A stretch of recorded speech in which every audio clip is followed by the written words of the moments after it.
Hello everyone. If you are new to my channel, then consider liking and subscribing. It will make me feel wonderful if you do it, thanks. By the way, I also have a Luffy fan fiction channel. If you are interested, the link is in the description. Dragonslayer by KitsuneDragon. He said he saw great potential in my small body and he raised me. Because of him I lived, I learned, and I finally found someone I could call friend, even if he didn't call me the same. I am his son. I am his student, the Dragonslayer of Aknologia. I don't own anything. Adios. Wood Sea. Fury, Naruto and Kurama trekked through the Wood Sea and decided to make a stop in a small clearing for a break as Wendy was beginning to feel as if her legs were falling asleep after riding on Kurama's back. The daughter of Grandine hopped off of her steed as said steed returned to his original Exceed form. She stretched out her taut muscles before turning to her brother figure. Oni-san, what are we going to do now? Wendy asked. I am going to go and return to Kate's shelter for the moment. Rubol and I have some matters to discuss. However, there is a task that I need you to do for me while I'm gone, Naruto said. What's that?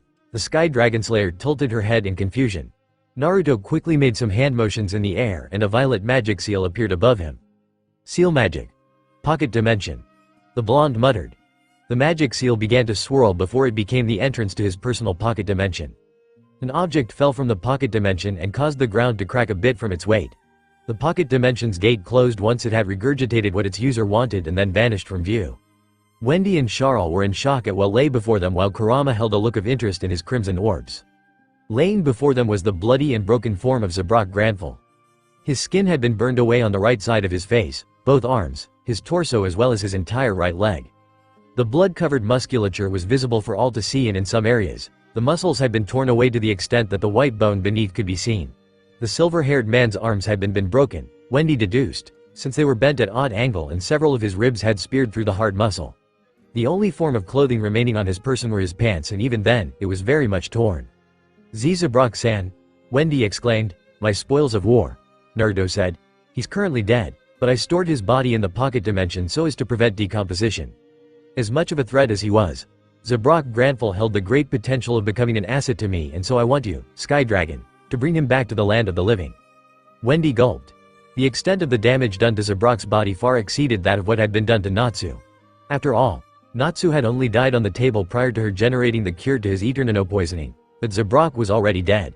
She looked at Naruto and saw his blue eyes directing an expectant look at her. Can you do it, Wendy? He asked. It's possible. I mean, if I could heal his wounds and then restart his heart, but I don't know what happened to him. I used one of my Metsuryu Ugi spells on him. The result is what you see before you. Naruto explained. Wendy stared in shock at the muscular giant of a man before her. Zabrak had forced her Oni-san to use one of his more powerful spells. No wonder he wanted the man brought back from the dead to be used as a subordinate. Naruto sighed as he looked at Wendy's unsure expression. He walked up to her and knelt down in front of her. He cupped her face and forced her brown eyes to stare into his sapphire blue ones. Wendy, I have come to expect a great deal of things from you now that I have been reunited with you. However, bringing the dead back is possibly asking a bit too much, even from a Dragonslayer.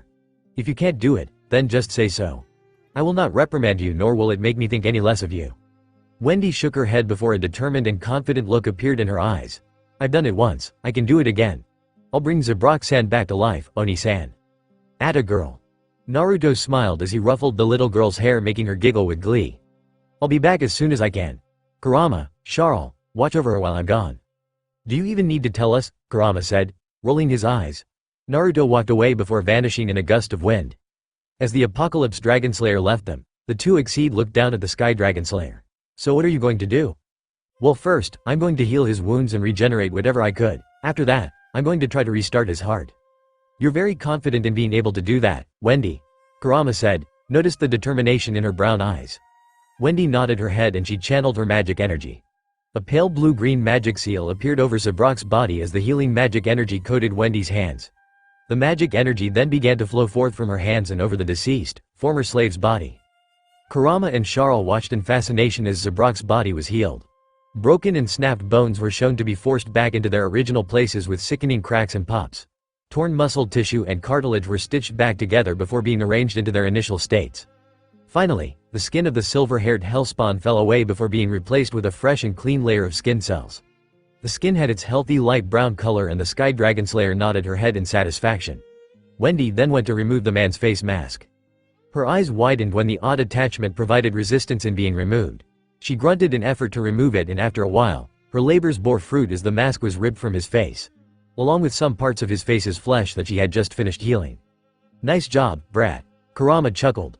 "You just healed the guy and you're already tearing him apart." "Naya." Wendy pulled down the skin beneath her eye and stuck her tongue out. "So much for being a mature Dragonslayer." The blue-haired preteen healed the giant man's face before resting the face mask down beside his body. She then arranged Zabrak's body into a comfortable position, as comfortable as one could make a corpse, that is, before taking a deep breath. While it didn't make any sense to the two exceed that were watching since she had just completely healed the guy, they didn't make any sort of comment as they watched Wendy use her sharp manipulation of the air currents to slice through Zabrak's skin. She had to vibrate the air molecules at a fast pace to cut through his iron-like bone structure, but she managed to do so in the end.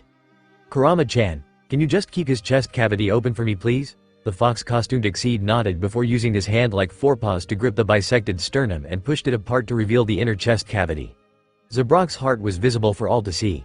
Wendy cracked her fingers and neck in preparation. "So what exactly are you going to do?" Kurama asked. "Make friction with the air particles to generate static electricity and restart his heart by redirecting the electrical currents with my own bioelectrical currents from my synapses into his heart," she explained. Kurama blinked rapidly at the instant explanation he received. "Okay," was all he could say. He then returned to holding apart the man's open chest cavity. "So what if he just suddenly wakes up when he is brought back to life?" Zabrak's body jumped as Wendy sent forth her first burst of electrical current against the large man's heart. Upon seeing this, Wendy looked at the red-furred feline. "Kurama-chan, just turn into your kitsune form. 5 tails would be good. Just hold down his body so that he doesn't jump about as much when he apply the current." Kurama did as instructed and wrapped his tails around Zabrak's cold limbs and the lower part of his torso before stabbing the tips of his tails through the ground to act as anchors. Wendy nodded in satisfaction as she applied her second burst, and Zabrak's body didn't jump as much as before. "Now, to answer your question. Well, if he does suddenly wake up when he's brought back to life, I'm going to have you be a bit more forceful in holding him down so I can heal him." Kurama looked at his own body. "At 5 tails I'm already larger than a fully grown bull elephant. I think I can hold down a single human who just came back from the dead." "Wow, never imagined I would ever say," as Senti laughed at her canine friend before nodding. "Can't say I don't agree with you," Wendy managed to say through her expression of amusement. She quickly reverted back to her serious persona and controlled the air currents. Minuscule pops and crackles could be heard as she charged more static electricity from the friction with the air particles, as well sending forth a bit of her own bioelectricity to her glowing hands. "Now then, Zabrak-san. Wake up," she sent out the pulse, causing the man's body to jump harshly once more. Kate Shelter Guild, Wood Sea, Fury Rubel sat within the small building he had called his guild hall all by his lonesome. With Wendy and Charles gone, the elderly spirit no longer had to provide the facade of there being a whole guild of people to act as her nakama. The man sighed as he tapped the small staff in his hands. He was working a bit on overtime since Wendy's original guardian told him he wished to speak to him once. He assured Wendy was far enough from her former guild, the one she used to call home.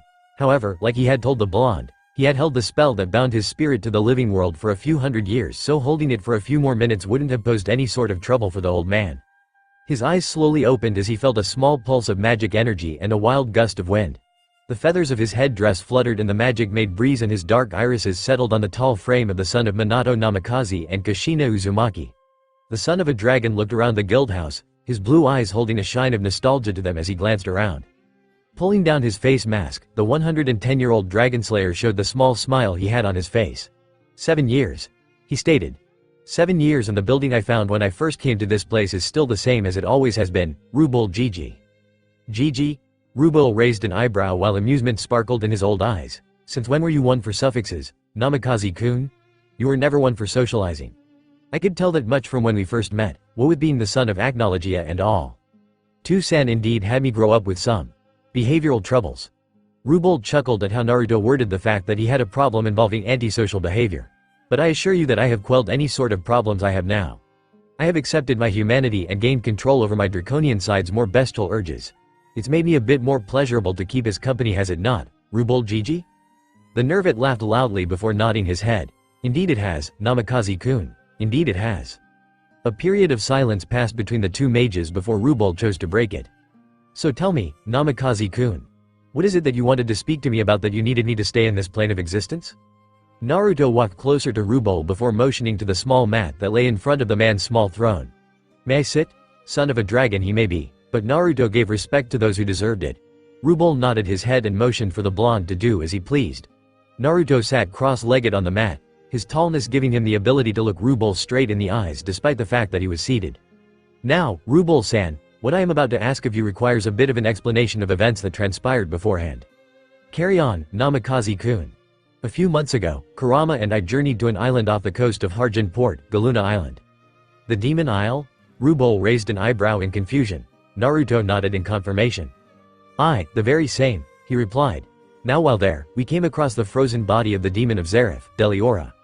Apparently, its body somehow reached to Galuna Island despite stories saying that the famed ice mage, defeated the demon in the frozen tundra of the northern mountains of Fury. Now, Galuna Island had been covered with a barrier of magic energy that altered the natural magical energy that came with moonlight, producing a purple glow that acted as a way to melt Ur's iced shell spell, the spell that imprisoned Deliora in ice." He paused to make sure Rubal was still listening. When he saw that he was, the blonde Dragonslayer continued. "Now, the purple glow was actually the usage of an ancient spell known as secret magic. Moon drip." Rubal stated with a knowing look. "I am aware of this spell. It was originally developed during the Age of the Nervate as a way to defend against any branch of the magical arts. I should know since I saw the spell being used various times during the Dark Wars when Zareth's era was still in effect. The spell was mainly used to defend against his living magic and death magic, but became extinct when Zareth perished. Or so they say. Well, that is actually what makes this story a bit more interesting." The physically 20-year-old stated. "Seeing as you appear to know of the magics used, you should be aware that living magic provides a link between the object created, in this case Deliora, and its caster, which would be Zareth. A link that can only be severed unless the caster cuts the link or if the caster dies. Since Deliora was still alive when I utilized the moon drip to free the demon before binding it, it should tell you that Zareth is still alive." Rubal sighed while rubbing his temples. "I was aware of this fact, but I always hoped that it wasn't true. When the Dark Guild known as Eisenwald came across the flute known as Lullaby, a fact that became public knowledge when they were killed by your hand in order to place you in a much more negative light in the eyes of society by the Magic Council, I knew then and there that Zareth was still in existence." "Indeed." Naruto nodded in agreement. "Now when before I killed Deliora, I interrogated the demon." Rubal's eyes widened at that. "You interrogated a demon who was hundreds of years old and large enough to vanquish entire armies and shatter small mountains?"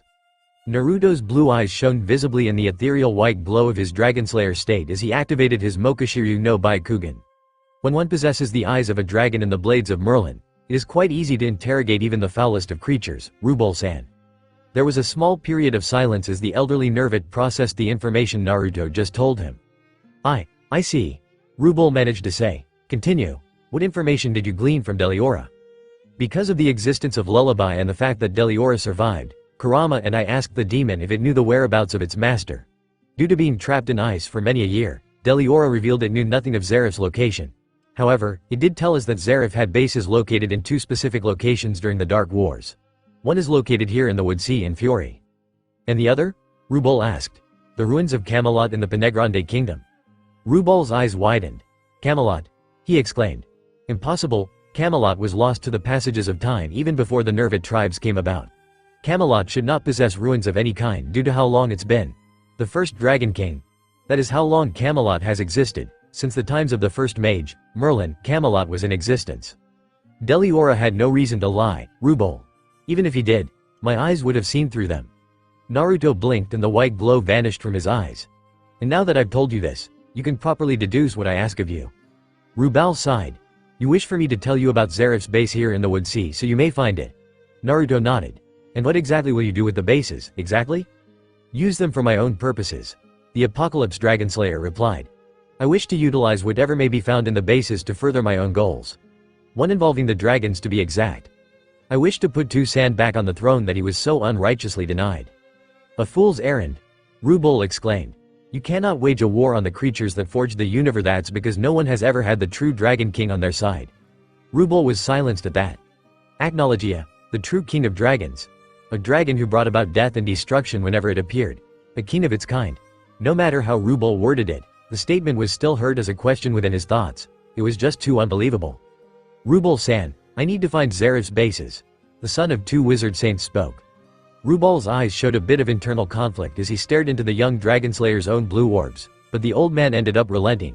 He was about to give up his hold on the physical world to finally be spirited away. It was best he just do what he can while he could.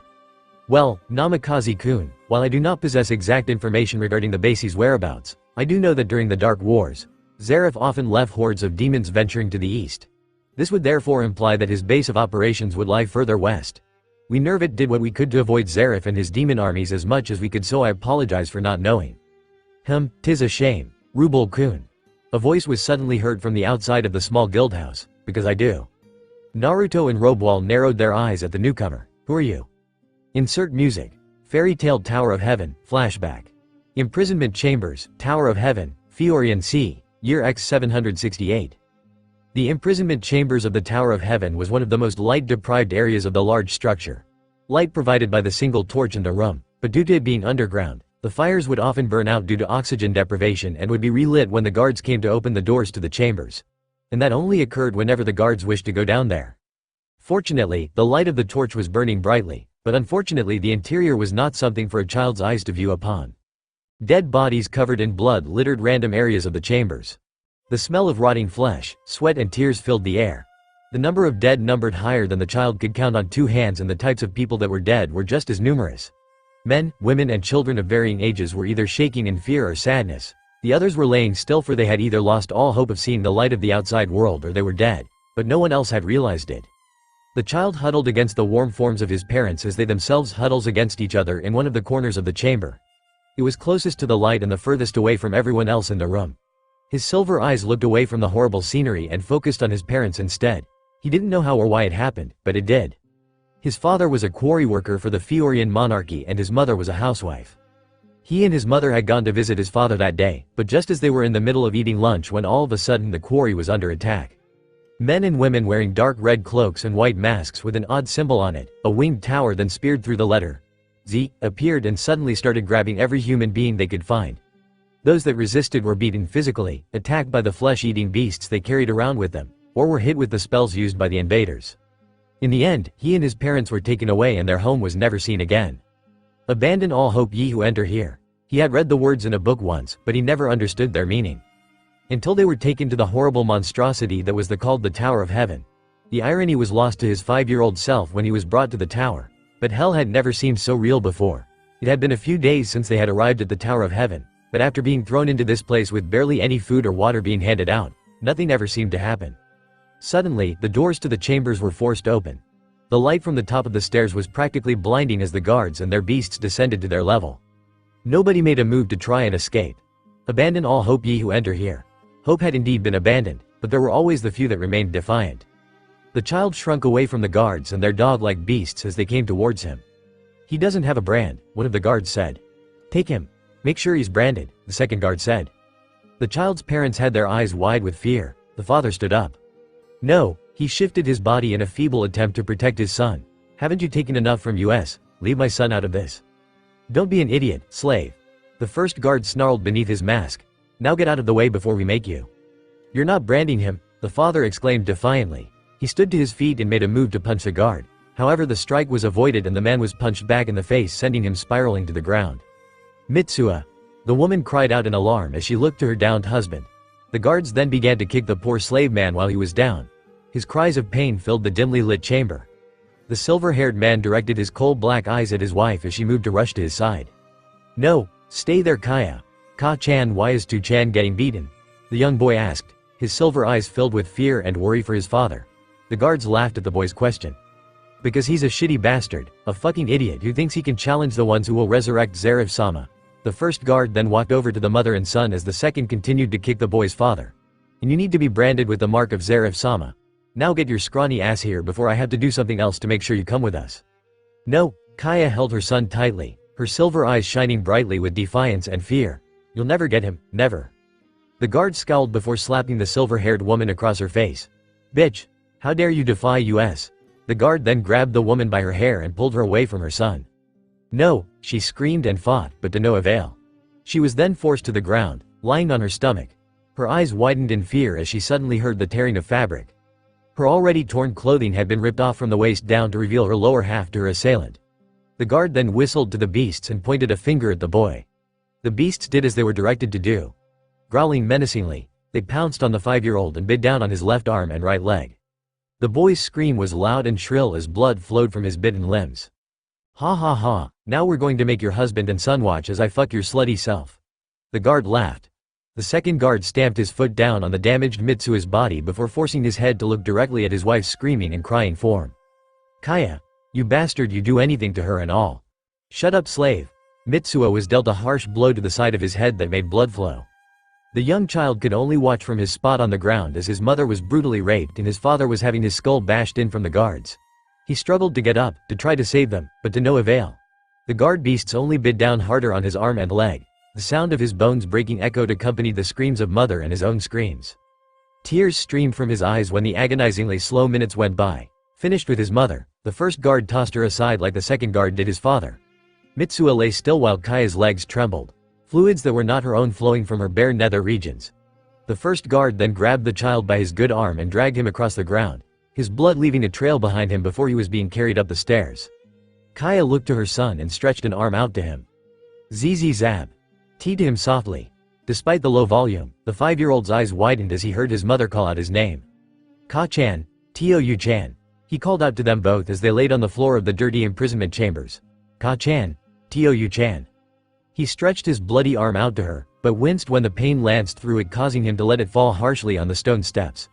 The 5-year-old child's eyes widened when he saw the second guard direct the guard beasts at his parents. Shut up, the guard yelled at him, but Zabrak refused to do so and continued to call out to his parents. However, he stopped for a moment and his eyes widened when the beast suddenly leapt at his parents. Limbs were torn from their places. Flesh and blood splattered every which way and turned the corner of the room a dark crimson. The screams of his mother echoed through the chambers and he stretched out his bloody arm, ignoring the pain this time, and shouted as loud as he could. Zabrak! Kaya called out to her son, but then her throat was torn out by one of the beasts while the other ripped off the head of his father and crushed it in its jaws. Zabrak's silver eyes widened even further.